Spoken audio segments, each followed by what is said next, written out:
The Rookie Season 8 Episode 7 Conclusion. Did Harper and Lucy arrest the correct suspects in Baja?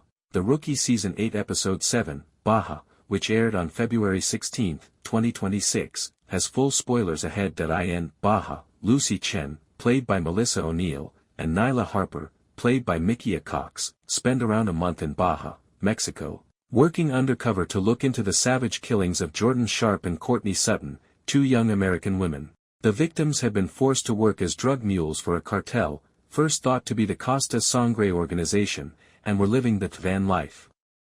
Lucy is deeply affected by the case. She discloses that she attempted van life herself after graduating from graduate school and that she has a great deal of sympathy for the women. She also fights to accept the assignment in spite of Lieutenant Gray's initial resistance. Lucy and Harper pose as a couple in the trailer park/beach area where the victims had been, according to the investigation and Red Herrings. They get in touch with Rafael Navarro, a cartel collaborator who enlists them in minor cross-border narcotics runs. Navarro and a few people connected to Costa Sangre are apprehended as a result of the operation for the trafficking element. At first glance, it appears that the ladies were murdered by the cartel, or someone connected to it, in order to silence them or as part of the scheme. The secret killer and twist new evidence, like as CCTV footage showing someone in Los Angeles at the time of the killings with blood evidence, causes the episode to change. The deaths are not the result of drug-related executions, but rather a poorly executed heist, and the perpetrators are not even cartel members. Chase, an apparently amiable traveler and caravaner who the women met along the way, and whom Lucy and Harper also met undercover, is the real culprit.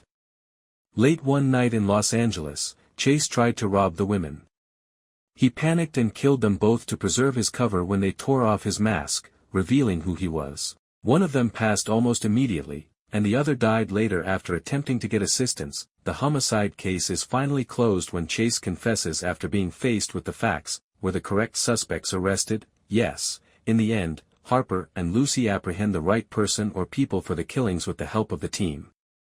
Although Lucy values justice for the killings over a larger cartel takedown, the first undercover bust successfully identifies the drug trafficking network and the individuals who forced the women into mule work. After the evidence was re-examined in Los Angeles, Chase was arrested and confessed, which resulted in the homicide resolution.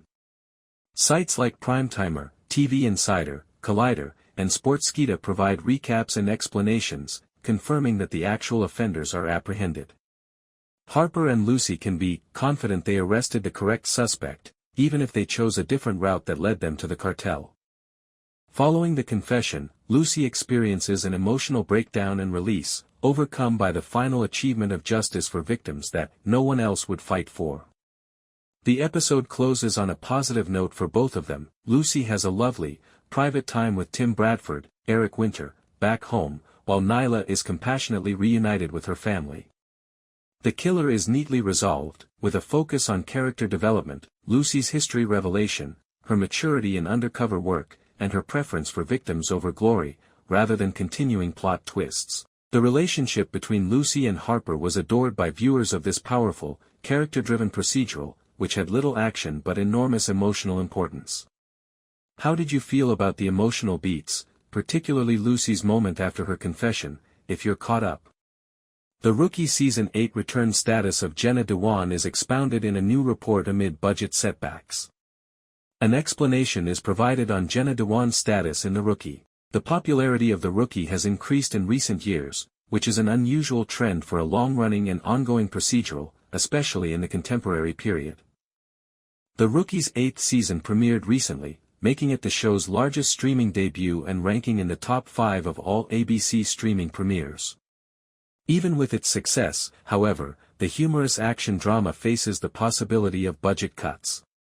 In the Matt's Inside Line email, reporter Matt Webb-Mitovich addressed a query regarding Jenna Dewan's continued status as a series regular on The Rookie. Recently, Bailey Noon, played by Dewan, relocated to Washington, D.C.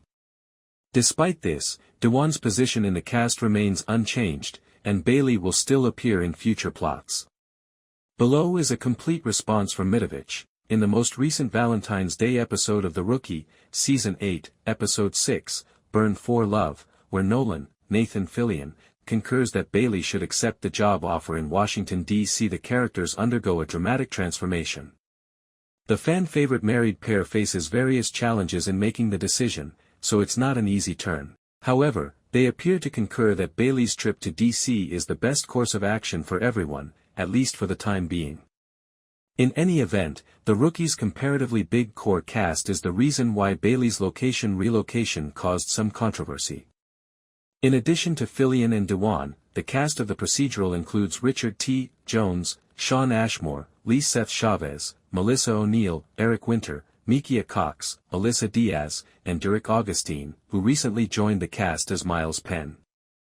A network show may be impacted by budget cuts in a number of ways. Reducing the size of the primary cast is one strategy to cut expenses. However, there are other less drastic approaches, like reducing the number of series regulars per episode and rotating them. Additionally, ABC may decide to produce fewer episodes of The Rookie each season and, in general, prioritize shows that don't rely as heavily on expensive action sequences and locales. The moments when a character on a police drama finds themselves silently reflecting, "That could have been me," are some of the most captivating instances. Lucy was determined to discover the person who killed two young ladies who lived in a van because she had a personal connection to the victims, which motivated her to pursue this case in The Rookie Season 8 Episode 7. Miles also had to deal with some severe repercussions for his careless behavior throughout the hour, but there were some annoyances associated with that arc. It was simple to see why Lucy would have such strong feelings about this case after they opened with that graphic scenario. It was terrible enough that one of the victims had perished in the van, but it was far worse to have to witness the other victim's death while she was attempting to save her companion. The highlight of this hour was Lucy's intense interest in this situation. She gave us a wealth of information about her past and her pre-police years. And being aware of it completes her as a person. Having a show like this for so long has several benefits, one of which is that there are always minor surprises and new character facets to discover. Numerous people exist. Even after years of getting to know someone, you may never truly understand them. Additionally, you can interact with people and still discover new facets of them in other contexts. It was a great narrative element for Lucy and Nyla to pretend to be a happy couple living in a van, since it gave them the opportunity to confide in one another and converse in ways that aren't typically seen. Nyla usually asks Angela for stuff. We will occasionally have some wonderful moments with both her and Nolan.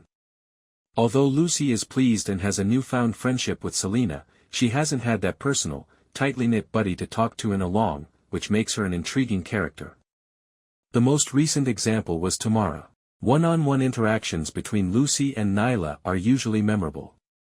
Lucy learned from Nyla how to use her skills and make up for her shortcomings in order to be a female cop, not just a cop. They felt unbalanced at times, but this was a wonderful situation that allowed them to utilize their relationship as friends, partners, and equals, and it was really endearing. Nyla's inability to confide in Angela about the Glasser scenario as she usually would do to the Wesley factor makes sense. Her viewpoint as a police officer is also not often understood by James. However, Lucy feels vulnerable, and it felt very natural for her to share some of her worries and fears over this IA probe. However, the majority of the sharing was done by Lucy. We learned a great deal about this time in her life when she was unsure of her career goals and wanted to avoid the pressures of her parents and the prospect of becoming a doctor. She may have encountered some difficult circumstances during that time, and she perhaps engaged in certain non-kosher activities.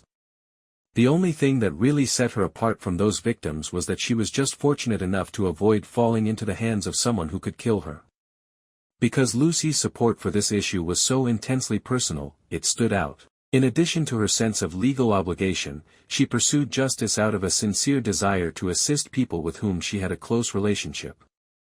Lucy concentrated on bringing justice to these two ladies rather than aiming for more significant wins or intricate cases, which reaffirmed the episode's main idea. I was concerned, to be honest, that she would decide to close the case and catch everyone there.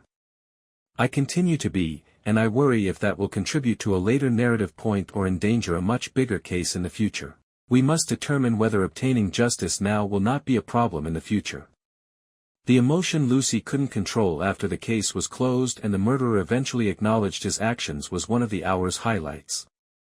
It was such a tender, lovely, and poignant moment when Nyla stood next to her while they gazed at the ocean, reassuring her that it's acceptable to feel her emotions.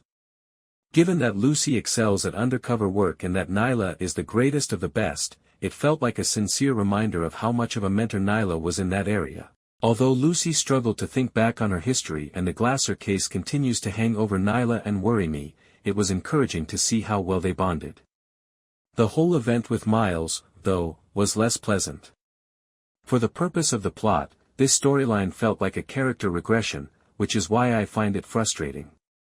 We've had Miles for a while, and he's largely overcome his sense of dislocation and sporadic behavior due to his former way of doing things in Texas. Miles is obviously sincere, but the entire situation, staking out during his free time, pursuing someone into a car wash rather than simply meeting them there, and almost having himself and Seth killed, was incredibly foolish and careless. Miles is not a moron either. I'm merely attempting to understand the point at which he isn't getting any sleep and is engaging in illegal stakeouts during his free time in an effort to prove himself or something. What else needs to be proven by him? We have witnessed him earn his keep and experience his developing maturity. This plot seems to have been planned for when he first came rather than now. The only thing it does is prolong his rookie status. It was startling even for Tim to fire him in the heat of the moment. Tim's choice appeared hasty, and they walked it back less than 2 minutes later. Of course, he later took it back because St. Nolan supported him. Additionally, it appeared to be a calculated attempt to win over viewers to Seth once more. They're slowly making their way back into the series, and I'm not really sure why or what the point is. Was Seth's return truly necessary? No. It seems like they are attempting to erase that from our memories and restart the character because they wasted the actor's skills on a very bad plotline about him lying about everything. I don't think Seth should return, and I most definitely don't like the concept of changing Miles' character and experience on the program for the sole purpose. Nevertheless, I will admit that this Seth is at least more bearable, and I won't mind if he makes a more permanent appearance in the series. He was the one that told Miles that his behavior wasn't the best, but he also stood by him no matter what. This Seth is demonstrating that he is a reasonable and logical person who can also be a fantastic friend and companion. I couldn't help but notice the irony that Miles believed he would have the power to push Seth back into the conflict, but Seth ended up having the cop instincts and complete control of the shared brain cell during this hour. Once more, call me uninterested if Seth returns or not. However, it is having a detrimental impact on Miles' development, growth, evolution, and screen time, which is where I draw the line. The fact that Miles was a reliable rookie under Bradford but sporadically performs poorly under Nolan may really be the worst problem here. Miles, Derek Augustine, was Tim's, Eric Winter, rookie before he became Nolan's, Nathan Fillion. However, Tim is now the watch commander on the rookie this season since Gray, Richard T. Jones, joined the Monica task force. What happened to Miles after he went rogue, conducting off-the-book spying, luring in Seth, Patrick Kelleher, and momentarily being abducted was thus his call. Nolan was called in by Seth, and Tim was sent in as part of the cavalry. After Miles was safe, his former training commander scolded him for his actions and informed him that he was fired from the LAPD. More disappointed than angry, Winter tells TV Insider of Tim's feelings. It definitely irritates Tim when someone tries to veer off topic and do their own thing because he takes great pride in the way he trains his rookies. Miles is about to go, but Nolan stops him and informs him that he persuaded Tim to change his punishment to suspension, 2 weeks of administrative leave, and a 6-month program extension. This will have an impact on Miles' future career decisions in the department. Tim only needed a bit of time to calm down, according to Winter. I believe this is evident in Tim's development as a person as well as in his new role and position, he says.